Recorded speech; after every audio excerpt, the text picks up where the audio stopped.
Hola, buenas No, tardes. profe. Vamos a iniciar el estudio de la tercera unidad de su temario. Sorpresivamente ya vamos a la mitad, bueno, un poquito antes de la mitad. Y bueno, vamos a empezar con esto. Bueno, primero vamos a empezar explicando qué es lo que vamos a estudiar. Bueno, su tercera unidad se llama funciones vectoriales de una variable real. Y aquí, bueno, los conceptos que estudiamos en la unidad número 1 de vectores, vamos a volverlos a retomar, pero ahora suponiendo que los vectores como tal son funciones en el tiempo, ya no solamente son escalares. Entonces, partiendo de esta idea, pues por aquí tenemos la definición de una función vectorial de una variable en el plano, es decir, en 2D, que es esto que aparece por acá, y en el espacio, que, bueno, tienen las componentes i, j y k. Y bueno, por ahí aparece, es una función vectorial, las dos que acabo de subrayar, donde las funciones componentes, ya no voy a hablar de componentes escalares, sino funciones componentes f, g y h, son funciones de un parámetro t, es decir, obviamente son ecuaciones paramétricas. Algunas veces las funciones vectoriales se denotan como, bueno, como la notación de vector que trabajábamos. Pues la función vectorial, f, bueno, aquí ya no utilizamos f para referirnos a la función, sino r. La función vectorial r es igual a, pues, f en g en i, más g, f en g no f en t, f en t más g de t en j, y finalmente más h de t en k, en el espacio. Y hace referencia que es lo mismo f en t, g de t y h de t. Es lo mismo, es una función vectorial expresada en forma de componentes y expresada en forma también de componentes, pero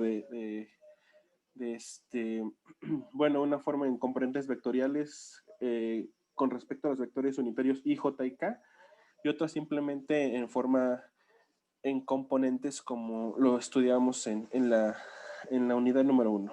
Bueno, ¿qué más? ¿Qué más hay que ver por aquí? Bueno, pues aquí lo primero que vamos a observar, pues vamos a dibujar una curva una curva en el espacio.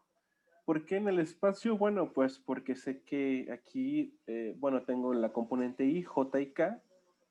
Quiere decir que bueno, que estamos trabajando con curvas en el espacio. Ya habíamos estudiado que, bueno, que cada una corresponde a los ejes coordenados x, y y z. Entonces lo que vamos a poder graficar por acá es una función, pero una función espacial. ¿Qué es lo que tenemos que darnos cuenta de esto? Bueno, primero que no lo vamos a hacer a mano, sino lo vamos a, oh por Dios, si no lo vamos bueno, a graficar en GeoGebra, pero en GeoGebra en 3D, porque es una función vectorial en el espacio. ¿Cómo vamos a graficar la función vectorial? Bueno, pues vamos a utilizar la herramienta de curva. Y bueno, ustedes van a ver qué es cómo es que se comporta. Por ejemplo, curva. Aquí me dan la opción, la primera parte es para graficar dos No está parámetros. compartiendo la pantalla, por favor. Ay, qué bueno, me acabas de salvar. ¿Sabes por qué me acabas de salvar, José Luis? ¿Por qué? Porque proyecté el examen. No. Entonces, Hola, hola, chaval, hola, por chaval. eso dije, oh, rayos. Bueno, ahora sí, ya deben de estar viendo el GeoGebra en 3D. Bueno, aquí lo Sí, que les ahora sí. comentaba es que tenemos dos cosas que podemos utilizar. La primera es una curva para 2 parámetros y la segunda es una curva para 3 parámetros. En este caso nosotros tenemos 3 parámetros, tenemos X, Y, Z. Entonces pues vamos a ocupar esta curva. La primera parte de la curva, realmente no recuerdo cómo era, es 4 coseno, 4 seno. Oh, rayos. Bueno, aquí, curva es 4 coseno de t, después es 4 seno de t, después la tercera parte era t, el parámetro es t, y después desde 0 hasta 4 pi. Bueno, aquí ¿qué podemos darnos cuenta? Bueno, que pues es una hélice. La curva vectorial es una hélice, pero no es una hélice cualquiera. ¿Por qué? Se dan cuenta que si nosotros nos ponemos, lo vemos desde arriba, esto es un círculo. Entonces, esto se mueve a través de una trayectoria circular. Obviamente, la trayectoria circular con respecto a la cual se mueve, vamos a graficar x cuadrado, porque es esa curva, más y al cuadrado, igual a, tenía 4, entonces es x cuadrado entre 4, a ver, es igual a 4, no, es igual a 16, ajá. Tiene un radio, se mueve a través de un círculo con radio 16, ustedes pueden darse cuenta por aquí, bueno, que la hélice tiene como, pues como, envuelve a este cilindro que es un círculo en el espacio. Bueno, así es como podríamos trazar una curva en el, en el espacio, una función vectorial. Si lo quisiéramos hacer a mano, que de hecho no se los voy a pedir y tampoco en ningún tipo de examen, si lo quisiéramos hacer a mano, ¿qué tendremos que hacer? Bueno, primero, pues empezar a construir nuevamente nuestra tabla, la misma tabla que hemos estado trabajando, por ejemplo, aquí el parámetro t, después, pero ahora en lugar de 2, pues íbamos a tener 3, íbamos a tener x, íbamos a tener y finalmente íbamos a tener z. Entonces, pues empezamos a darle valores entre 0 y 4 pi a esto, y ¿qué es lo que iba a ocurrir? Bueno, pues que íbamos a empezar a observar este comportamiento, es el comportamiento de la hélice, es lo que vamos a ver. Pero bueno, esto solamente es para que ustedes observen cómo podríamos graficar la función en el espacio, una función vectorial de variable real. ¿Por qué variable real? Bueno, creo que ya se los dije. Nos vamos a restringir a los números reales, es decir, nos vamos no vamos a utilizar números complejos, nos vamos a seguir rigiendo por todas estas reglas en los números reales, dominio, rango, límites, todo esto, pero con respecto a los reales. No nos vamos a extender a los números complejos. Bueno, aquí, en este pequeño ejemplo, lo que tenemos que hacer es representar la parábola. Sabemos que esa es una parábola que pasa por 1, cóncava hacia arriba, mediante una función vectorial. Entonces, bueno, pues voy a escribir la parábola. Y es igual a x cuadrado más 1. Lo que tengo que hacer, pues, es definir un parámetro. Pero lo más fácil que se me ocurre a mí es, por ejemplo, definir el parámetro x igual a t. Si yo defino el parámetro x igual a t, entonces y, ¿a qué debería de ser igual? ¿A qué debe ser igual y entonces? ¿Qué me quisiera decir esto? Cuadrado más 1. T cuadrado más 1. Ajá, T cuadrado más 1 sería el valor de y. Solamente porque, pues lo único que hacemos es sustituir el valor de x por t en la ecuación. Y a partir de esto, pues nosotros tenemos, o ya pudimos construir, bueno, primero las ecuaciones paramétricas. Pero las ecuaciones paramétricas, bueno, ahora sabemos, o cómo lo vamos a estar manejando, que podemos expresarlas mediante funciones vectoriales. La primera queda como t en i y después más t cuadrado más 1 en j. Entonces por aquí ya vimos que, bueno, ya transformamos una ecuación rectangular a una ecuación vectorial. Ahora estamos trabajando con ecuaciones vectoriales. Quiero que quede eso bastante claro y hacer énfasis en esto. Ecuaciones vectoriales. Y bueno, vamos a dibujar ambas para ver si corresponden a lo mismo. Pero para esto, bueno, tenemos que ocupar el GeoGebra en 2 dimensiones. Vamos a ver si es verdad. Bueno, hasta este momento, por favor, formulen preguntas si tienen algunas dudas. Si no, para seguir hablando. ¿Alguien que tenga algo que expresar? Yo, profe. Ajá. ¿Y para qué nos sirve todo esto que nos está enseñando? En particular, Ajá.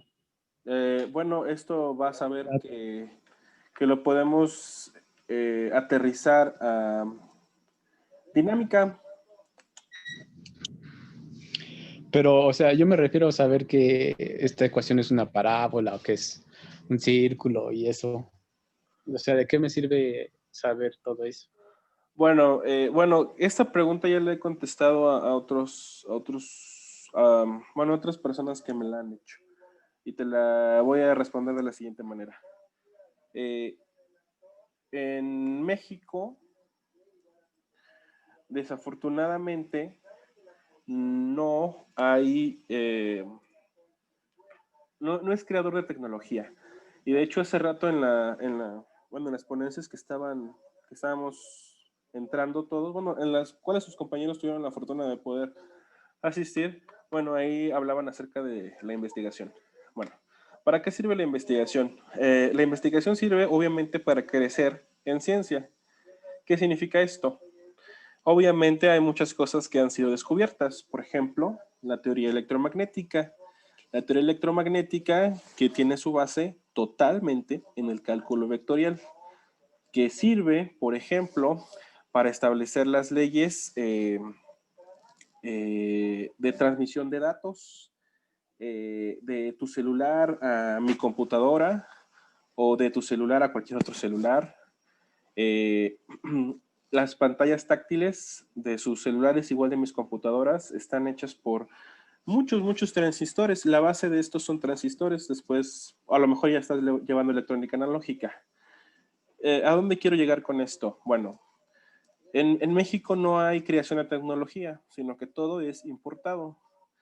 Entonces, yo pienso que, bueno, preguntas esto porque no eres no eres de las personas que quizás se conforma con aprender esto y ya, ¿no? No tienes una mente mediocre, sino quizá tienes una mente que quisiera crecer. Todo esto que estamos estudiando nosotros por acá, bueno, pues tiene obviamente una base matemática que los demás maestros deberían de aterrizar en algo más claro, más sencillo. Desafortunadamente, como te dije, no lo hacen. No lo hacen para nada. Si tú quisieras aplicar esto realmente en tu trabajo, tendrás que ir a trabajar a otro país, por ejemplo, Estados Unidos, en Europa, los creadores de la tecnología. De hecho, no sé si has revisado, o yo creo que no, en que Estados Unidos invierte de su presupuesto anual, invierte una gran cantidad en ciencia y tecnología, porque saben que es invirtiendo en eso, es como el país realmente va a desarrollarse y a salir adelante. Y por eso es una de las principales potencias, porque invierte en ciencia y en tecnología más que en regalar del dinero a los estudiantes para que estén felices, ¿no? Eh, esa sería la respuesta concreta. Si quieres, después te platico a ti en particular cómo podrías aplicar tú realmente el cálculo vectorial para en la vida real. De hecho, por ejemplo, te digo, lo aterrizamos en dinámica, te respondí hace ratito, lo aterrizamos en dinámica en un tema que se llama seguimiento de trayectoria parabólico, donde las principales aplicaciones reales es en defensas, en defensa. Al decir defensa me refiero realmente a defensa estratégica, defensa militar. ¿Por qué? Bueno, pues porque los misiles siguen trayectorias parabólicas, entonces pues necesitan ser estudiadas esas trayectorias con todas las restricciones que la vida real tiene pues para poder hacer un buen misil que realmente pues afecte a tu enemigo, ¿no? O a tu amigo, quizá podría ser también. ¿Sí quedaste contento o más o menos? Más o menos. Ajá. Sí, sí supuse. Pero sí, es para eso, es para esto. También te aconsejaría que pues aprendas inglés para que posiblemente en el futuro puedas pues migrar a otro lugar y tener quizá una mejor calidad de vida. Eso es bastante bueno. Sale. Sí, Bueno, vamos a vale, continuar y después si quieres platicamos tú y yo para que veas que va. que todo esto que se enseña no es porque sí. Realmente sí sirve bastante, bastante. Sobre todo si Va que sigues va. tus estudios en maestría o en doctorado, ahí te das cuenta que para que tú hagas el control de algo, que más adelante en alguna materia vas a llevar control, necesitas una fuerte base matemática y todo esto se programa pues en un programa, vaya, generalmente MATLAB, y MATLAB hace lo que tú quieres que haga con cualquier cosa de la vida real, con cualquiera. Por ejemplo, creo que ya les había hablado sobre esto, controles de temperatura, controles de presión, cualquier cosa, controles de nivel, todo lo que se te imagine a ti, lo puedes hacer mediante control. Y la base de control es el modelado matemático. Bueno, vamos a continuar. Bueno, aquí pueden observar que la curva azul se interpone a la curva verde. Bueno, aquí, pero si sombreo una y quito otra, pues pueden darse cuenta que es exactamente la misma curva. Entonces, nuestra transformación de entre coordenadas es correcta, es correcta. Y pues a seguirle. Bueno, ¿dudas? ¿Alguna otra duda? Que no sean las dudas existenciales del joven Dakota. De momento no. Ok. Vamos a O- avanzar. profe, Ajá. o sea, esa función la pasó a paramétrica, algo así. Sí, fueron ecuaciones paramétricas, pero recuerda que ahora las vamos a llamar funciones vectoriales. Porque, porque ahora tenemos IJK, ya no solamente, pero dentro de una función vectorial ya no tenemos dos ecuaciones paramétricas aisladas. ¿Sí? O sea, Y la manera de graficarlas es exactamente la misma que graficar una ecuación paramétrica, es la misma situación. Bueno, aquí estamos observando un problema, otra vez aquí tenemos una superficie en el espacio, lo que ya habíamos estudiado anteriormente, y tenemos un cilindro parabólico y igual a x al cuadrado. Sabemos que esta es una parábola. Entonces lo que me piden aquí es encontrar, pues, el dominio, bueno, hallar una función vectorial que represente la gráfica, que represente esta gráfica. Pero, pues para esto, bueno, lo que tenemos que hacer es realmente encontrar una función vectorial que represente la intersección de las gráficas. Entonces, lo que vamos a hacer es lo siguiente. Observen. Vamos a encontrar una función vectorial que represente la intersección de las gráficas. Entonces, bueno, por aquí tengo x cuadrada entre 12 más y cuadrado entre 24. Finalmente tengo z cuadrado entre 4 y esto es igual a 1. ¿Qué es lo que vamos a hacer? Bueno, pues vamos a tratar de despejar z. Vamos a despejar z. Y si yo despejo z, esto va a quedar como 1 menos x al cuadrado sobre 12 menos y cuadrado sobre 24. El 4 que está dividiendo pues va a pasar a multiplicar a todo. Y finalmente la potencia se va a eliminar con una raíz. Entonces por aquí ya tenemos z. Ya tenemos z por acá. Bueno, pues vamos a tratar de reducir un poquito más z para dejarlo un poco más simple. Y si nosotros hacemos la reducción de z, pues entonces tendremos que la raíz, bueno, primero la raíz de 4, bueno, no, dentro, vamos a dejarlo así. Esto me va a quedar como 4 menos x cuadrado sobre 3. 3 por 4, 12, menos y cuadrado sobre 6 por 4, 24 sobre 6. Entonces por aquí tengo z. Ya tengo z. Esta es la función en z. Pero por ahí tengo que y es igual a x al cuadrado. Y es igual a x al cuadrado. Entonces lo que yo voy a hacer, bueno, voy a empezar a definir parámetros. Si y es igual a x al cuadrado, entonces voy a definir yo el parámetro x es igual a t. Entonces si x es igual a t, y a qué va a ser igual, y va a ser igual a t cuadrado. ¿Están de acuerdo con eso? ¿Sí? Sí. Ok, y si y igual es igual a t cuadrado, entonces yo puedo hacer estas dos sustituciones en z para poder reducir todo esto. ¿Cómo me quedaría? Bueno, me queda como 4 menos x es t cuadrado, esto me quedaría como t cuadrado sobre 3 y menos y, pero y cuadrado sería t a la cuarta menos t a la cuarta sobre 6. ¿Quisieran decirme si está bien esto o no? Sí, está bien. Ok, está bien. Entonces, bueno, esto lo podría seguir factorizando para tener una función más simple, pero vamos a dejarlo de ese estilo.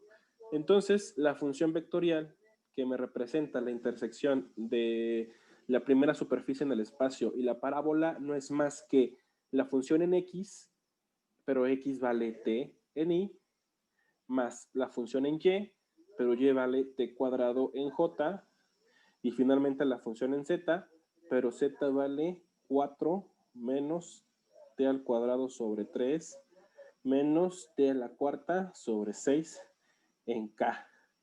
Y aquí está la función vectorial que me representa esta intersección en el espacio. No la quiero graficar, solamente vamos a trabajar de manera analítica.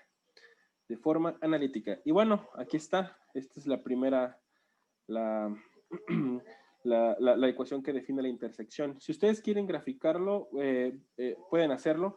¿Qué es lo que tienen que hacer? Bueno, primero graficar la primera parte, después graficar la segunda, ver cuál es su intersección y finalmente grafican esto que obtuvimos, y entonces lo que van a obtener con esta cosa que está graficada no va a ser más que la intersección de esas dos. Por ejemplo, si la primera supongamos que es un cilindro, que obviamente no lo es, y la segunda no es otra cosa que un plano, supongamos que es esto. Entonces, al momento de graficar esta que está por acá, lo que vamos a obtener no es más que el corte del cilindro y el plano. Es lo que deberíamos de obtener, es lo que ustedes deberían de ver si ustedes hacen esta gráfica. Obviamente les digo, no son estas figuras, son otras, son curvas. La primera es una semi-elipsoide y la segunda es una parábola. Entonces lo que van a observar es una intersección por ahí un poquito rara. Bien, vamos a avanzar, porque la clase de hoy está sencilla. 1D, 1E. Ok, llegamos a esto, que es lo importante. Bueno, en las funciones vectoriales, aquí está escrito algo, y lo vamos a leer. A menos que se especifique otra cosa, se considera que el dominio de una función, y bueno, el dominio, ya sabemos que es el dominio, vectorial R es la intersección de los dominios de las funciones componentes f, g y h. Por ejemplo, el dominio de esta función que está por acá, ¿cuál sería? ¿Quién quiere decir, quién recuerda qué rayos es el dominio de una función?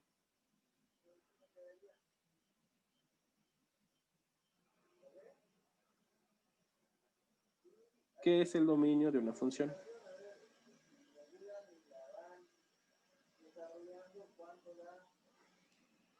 ¿Qué es el dominio de una función, chicos? Son Eh, los Son los valores donde valores, la ¿no? función Que existe. está definida. ¿Son los sí, valores los de valores qué? se define. ¿Los valores de qué? Los valores Los por los que se valores, define. ¿Los valores de qué? Por los que se define. ¿Qué significa por Como los que se define? límite superior, límite inferior. Límite superior, límite inferior. No, algo más claro. ¿Son los valores en los que una función existe? ¿Qué significa existe? Que es continua. ¿Qué es continuidad? En funciones, claro.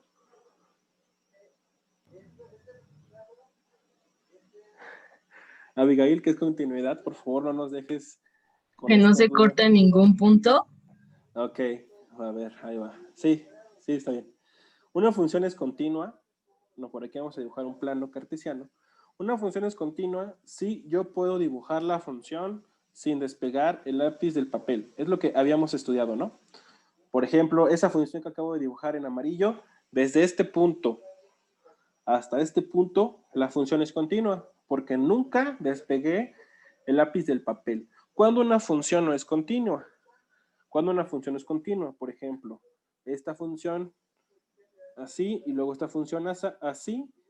Recuerdan que, bueno, cuando estudiábamos límites, había por acá una asíntota.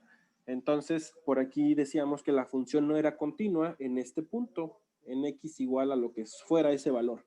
¿Por qué? Porque ahí no podemos dibujar un valor de la función. En ese punto en particular la función no existe. Entonces, todo lo que ustedes dijeron sí es correcto, solamente había que aterrizarlo un poquito. ¿Qué es el dominio de una función? Dakota comentó, los valores para los cuales la función existe, exactamente.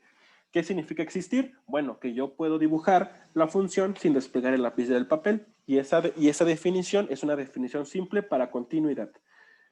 Entonces, cuando nosotros encontramos el dominio de la función, lo que realmente estamos haciendo es viendo en qué lugares la función es continua o no lo es.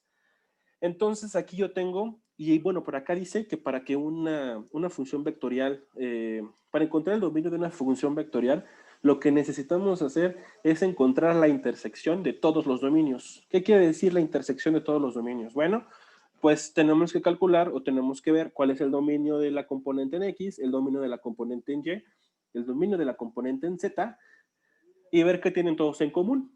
Eso es el dominio de una función vectorial. Y bueno, para esto ustedes saben, ya lo saben, porque nosotros lo estudiamos en primer semestre, cuando calculábamos dominios en la unidad número 2. Entonces, yo solamente les voy a ayudar con la componente en Z. La componente en Z, vamos a llamarla H de T. La componente en Z es T. La función componente en Z es T.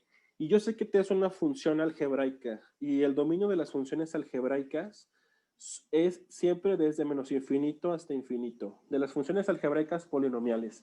Entonces, bueno, ahí tengo el primer dominio. ¿Qué quiere decir de menos infinito a infinito? Bueno, que T puede tomar cualquiera de estos valores. T puede ser negativo, T puede ser positivo, y T también puede ser cero. Ahí estoy calculando el dominio de esta función. Ahora, ¿cuál es el dominio de la función fg? El dominio de la función g de t. La función g de t es la raíz de 1 menos t. Y bueno, vamos a empezar a recordar. ¿Cuáles son los únicos números que las raíces no admiten? ¿Números qué? Negativos. Exacto, números negativos. Entonces, todo lo que está dentro de la raíz debe de ser ¿qué? Positivo. Debe de ser ¿qué? Positivo. ¿Y eso cómo lo expreso matemáticamente? Como Cero. Cero. Mayor o igual. Mayor o igual porque también dentro de la raíz puede haber cero. Lo único que no debe de haber son números negativos, pero cero sí puede ser. Entonces, 1 menos t debe de ser mayor que 0. Entonces, si yo hago aquí mi despeje, menos t debe de ser mayor que menos 1. Y finalmente, t debe de ser menor que 1 positivo, haciendo el despeje del signo este. Entonces, si yo hago por acá una recta numérica para representar esto, bueno, por aquí aquí está el 0, por aquí va a estar el 1. Entonces, de este punto, ¿hacia dónde están los números que son menores o iguales que 1? ¿Hacia la derecha o hacia la izquierda? Derecha. ¿Hacia acá? No. ¿Hacia acá? menores que 1. Sí, es a Ajá. la izquierda. Sí, pues eso fue lo que Ese nosotros tuvimos que, o sea, lo que nosotros encontramos, menores que 1. Exacto, los números menores que 1 son hacia la izquierda. Entonces, esto es bueno, esto sería hacia este lado. Entonces, el dominio de la función g no es otra cosa que desde menos infinito hasta 1 positivo, incluyendo. Recordar que, bueno, tenemos paréntesis y corchetes. Incluyendo, ¿por qué incluyendo? Pues porque si yo sustituyo 1 menos 1 es 0 y la raíz de 0 sí existe. Eso sí podemos tenerlo presente. Y finalmente tenemos la última función que está por ahí, que es una función logaritmo natural de t. Y esta función es la función h. H en t no es más que el logaritmo natural de t. Y los logaritmos, ¿dónde existen? ¿En qué números existen los logaritmos? ¿Existen logaritmos de números negativos? ¿Sí o no? No, ¿De 0? tampoco. ¿Y de positivos? Sí. Sí. Entonces, lo que está aquí adentro debe de ser mayor que 0. Nada más mayor. ¿Por qué? Porque 0 no existe. Entonces, si es, bueno, aquí ya podría yo encontrar el dominio de la función logaritmo. ¿Cuál sería el dominio de la función de logaritmo? Sería desde 0 hasta infinito positivo. ¿Y por qué con paréntesis? Porque recordad que los paréntesis nunca tocan. Son excluyentes. Por eso los infinitos llevan esta parte de paréntesis, porque nunca van a tocar este número. Entonces, si yo hago un recuento, una intersección de mis dominios, bueno, lo voy a dibujar por acá un poco más grande, voy a hacer esto un poco más pequeño, voy a mover esto, y entonces lo que voy a hacer yo es una intersección de los dominios, de todos los dominios que tengo por ahí. Bueno, voy a graficar la recta de los reales, hacia acá están los números negativos, luego hacia acá están los números positivos, y entonces voy a intersectar los dominios, ver qué tienen en común todos estas funciones. Bueno, el primer dominio que encontramos es de menos infinito a infinito, entonces es desde acá hasta acá. Todo esto es el dominio de la primera función. La segunda función me dice que solamente debe de ser desde menos infinito hasta 1. Entonces, desde menos infinito vamos a suponer que por acá está el 1, desde menos infinito hasta 1 es lo que va a tener como dominio. Entonces, esto, como ya no lo está contemplando esta función, la segunda función, esto ya no sería dominio. Si yo sustituyo un número después de 1, ya no voy a tener dominio en la función vectorial, ya no va a ser continua, porque este dominio solamente me dice, solamente es desde menos infinito hasta 1. Ahora, el tercer dominio me está diciendo que es desde 0 hasta infinito. Entonces, 0 infinito sería a partir de aquí y obviamente para acá. Pero, como esto yo ya no lo puedo contar, el único dominio al final que me queda por la intersección de los tres dominios es este que está por acá. Entonces, finalmente, el dominio de esa función vectorial, ¿cuál sería? El dominio de la función vectorial son todos los números x que pertenecen al intervalo desde 0 hasta 1. Son todos. No va a haber otro dentro de la función vectorial, si nosotros la graficamos, solamente va a existir entre 0 y 1. No va a existir en otro número. Es decir, si yo sustituyo, por ejemplo, un 2, ¿dónde no existiría? Pues no va a existir en la raíz. ¿Por qué? Porque 1 menos 2 sería menos 1 y no hay raíces de números negativos. Ahora vamos a tratar de sustituir un número antes del 0. Por ejemplo, el menos 1. Si yo sustituyo menos 1, en la raíz sí va a existir, pero aquí en el logaritmo no, porque no existen logaritmos de números negativos. Entonces, a esto se refiere con dominio de funciones vectoriales, jóvenes. Espero que estén recordando lo que ya estudiamos en primero, porque bueno, se dan cuenta que ahorita lo tenemos que volver a retomar, pero de una manera un poco más rápida. ¿Dudas? ¿Preguntas? No, profe. Bueno, perfecto. Ahora vamos a calcular el dominio de otra función. El dominio de otra función, bueno, pues vamos a calcular este problemita que tengo por aquí. ¿Cuál será bueno? Ok, esta se ve interesante. La función r en t, que no es más que 1 entre x menos 9 en y, más la raíz de x menos 2 en j, más la raíz de 15 menos x en k. quiero saber en qué valores la función existe, o dicho de otras formas, en qué valores la función, bueno, ¿cuál es el dominio de la función? La primera función que vamos a analizar, bueno, es la función f, que es igual a 1 entre x menos 9. Recordad que hay que analizar cada una por separado. ¿Y qué podemos decir de esta función? Bueno, que aquí, bueno, como es una división, lo único que tenemos que tener presente es que tenemos una restricción. El denominador jamás puede ser ¿qué? Cero. Ajá. Oh, Entonces, x menos 9 debe de ser diferente de 0. Y si nosotros hacemos el despeje, x debe de ser diferente de 9. Entonces, el dominio de esta función, pues no va a ser otra cosa que desde menos infinito hasta 9, unión 9 a infinito. Porque lo único que no puede valer la función es 9.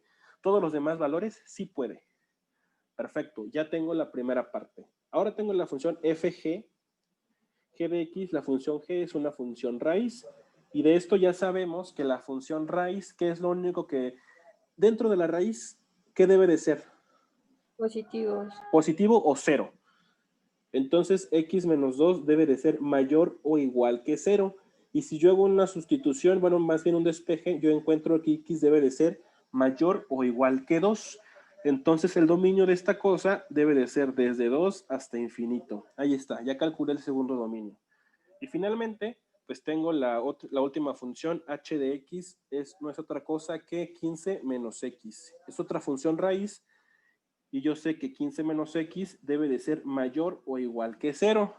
Si hago un despeje, bueno, me queda que menos x debe de ser mayor o igual que menos 15. Aquí creo que esto no se los recordé o no se los mencioné, pero siempre que multiplicamos o dividimos por un número negativo, como no estamos trabajando con ecuaciones, sino con inecuaciones o desigualdades, el signo de la desigualdad se invierte. En este caso aquí debemos de multiplicar por menos 1 para volver a la x positiva. Y como estoy multiplicando por un número negativo, entonces el signo de la desigualdad se invierte. O sea, en lugar de apuntar hacia la derecha, ahora va a apuntar hacia la izquierda. Y bueno, aquí obtenemos ya finalmente que el dominio de la función son todos los valores de x que deben de ser menores o iguales a 15. Entonces, ¿cómo especifico esto? Bueno, desde infinito hasta 15, porque son todos los números que deben de ser menores que 15.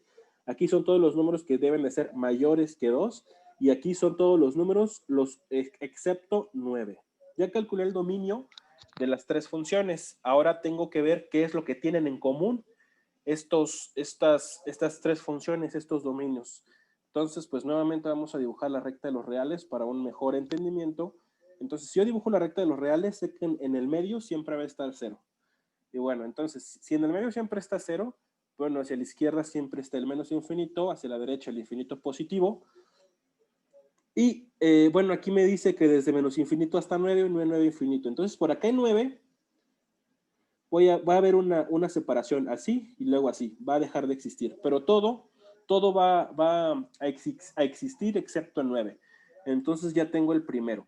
Ahora, el segundo dominio me dice que es de 2 a infinito. Entonces, por acá tengo el número 2. De 2 a infinito es desde aquí hasta allá. Pero aquí tengo esta restricción. La única restricción es que no va a existir en 9. Entonces ya tengo el segundo dominio. Entonces todo esto que está por acá ya no me va a interesar. Solamente a partir de 2. Ya tengo el segundo dominio.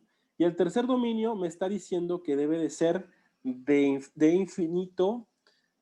Sería desde menos infinito, aquí me equivoqué, sería desde menos infinito hasta 15. Entonces, por acá debe ser el número 15. Entonces, esto debe de ser así y debe de ser hacia acá. Entonces, aquí ya no me interesa toda esta parte.